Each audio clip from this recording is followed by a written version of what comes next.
Hi friends, அனைவருக்கும் வணக்கம். தமிழ்நாடு பனைமரம் காக்கும் பாதுகாப்பு இயக்கம். பனைமரத்தோடு பயணிப்போம், வாழ்வை மேம்படுத்துவோம். உங்கள் பனைமரத்தாரகை எல் பிரஜித். பனைமரம் தமிழகம் மாநில மரம், கற்பக தரு, கற்பக விருட்சம் என அழைக்கப்படுகிறது. இந்த பனைமரத்திலிருந்து கிடைக்கிற ஒவ்வொரு பொருளுமே நமக்கு மருத்துவம் உடையது.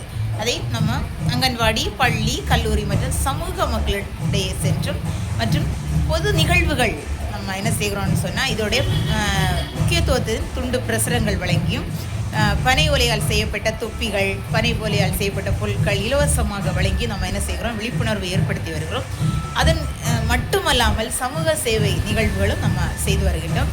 இதனுடைய அங்கமாக நம்ம பனை பொருட்களை ஏன் நாம் உபயோகப்படுத்த வேண்டும், பிளாஸ்டிக்கை ஒழிக்க வேண்டும், சுற்றுச்சூழலை நாம் என்ன செய்ய வேண்டும், பேணி காக்க வேண்டும் என்கிற நோக்கத்தோடு தான் நம்ம என்ன செய்கிறோம், விழிப்புணர்வு ஏற்படுத்திட்டு வரோம்.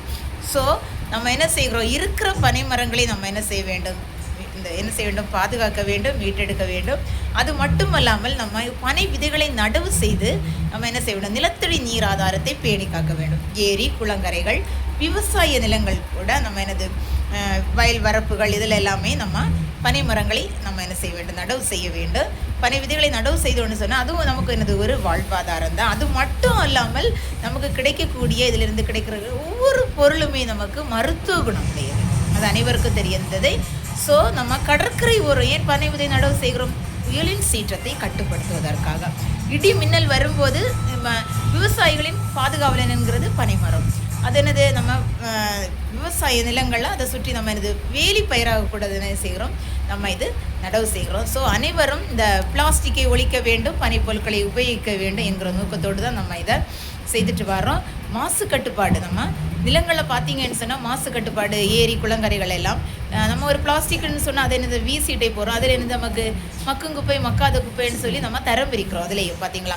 ஸோ நம்ம பனை ஓலையால் செய்யப்பட்ட பொருட்களை நம்ம உபயோகித்து வந்தோம்னு சொன்னால் அதில் எந்த ஒரு சைடு எஃபெக்டும் இல்லை, எந்த ஒரு நமக்கு மாசு கட்டுப்பாடு நமக்கு ஏற்படாது. ஸோ அனைவரும் ஒன்றிணைந்து நம்ம கையில் தான் இருக்கிறது. நம்ம என்ன செய்ய வேண்டும், பனை பொருட்களை உபயோகப்படுத்த வேண்டும் என்கிற நோக்கத்தோடு நம்ம என்ன செய்கிறோம், இந்த விழிப்புணர்வை நம்ம தீவிரப்படுத்த வேண்டும். அது மட்டுமல்லாமல் இந்த விழிப்புணர்வில் இம்மட்டுமாய் கைகோர்த்து வருகின்ற அன்பு சொந்தங்கள் அனைவருக்கும் மனமார்ந்த நன்றியை இருகரங்குப்பி தெரிவித்துக் கொள்கிறேன். உங்கள் அன்பு சகோதரி பனைமரத்தாரகை இயல் பிரதிஜின். பனைமரம் காப்போம், விழிப்புணர்வை ஏற்படுத்துவோம், பனைப்பொருட்களை பயன்படுத்துவோம், வாழ்வை மேம்படுத்துவோம். நன்றி.